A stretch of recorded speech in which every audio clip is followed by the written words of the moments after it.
అండి, వీటిని మీరేం పిలుస్తారో కింద కామెంట్ చేసేయండి. మేమైతే చిలకడ దుంపలు అంటాము. చిన్నప్పుడు వీటిని ఎక్కువగా కట్టెల పొయ్యి మీద కాల్చుకుని తింటే టేస్ట్ అయితే చాలా బాగుంటుంది. ఎప్పుడు ఒకేలా కాకుండా ఒక్కసారి ఈ వేళ ట్రై చేయండి, టేస్ట్ అనేది చాలా బాగుంటుంది. ముందుగా అట్లని చిన్నగా కట్ చేసుకుని ఒక బౌల్లో వేసుకుని ఒక 10 నిమిషాలు అయితే నాననివ్వండి.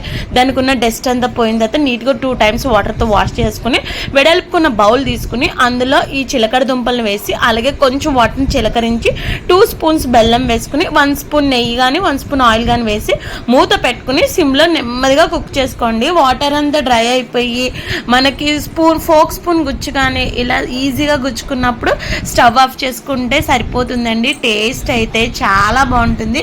నేనైతే ఎప్పుడు ఒకే రకంగా తిని బోర్ కొడితే ఇలా అయితే ట్రై చేయండి, టేస్ట్ అయితే చాలా బాగుంది. ఇప్పుడు మనకి సీజన్ కాబట్టి ఈ స్వీట్ పొటాటోస్ అన్ని ఎక్కువగా దొరికితే డెఫినెట్గా ట్రై చేయండి. Thank you.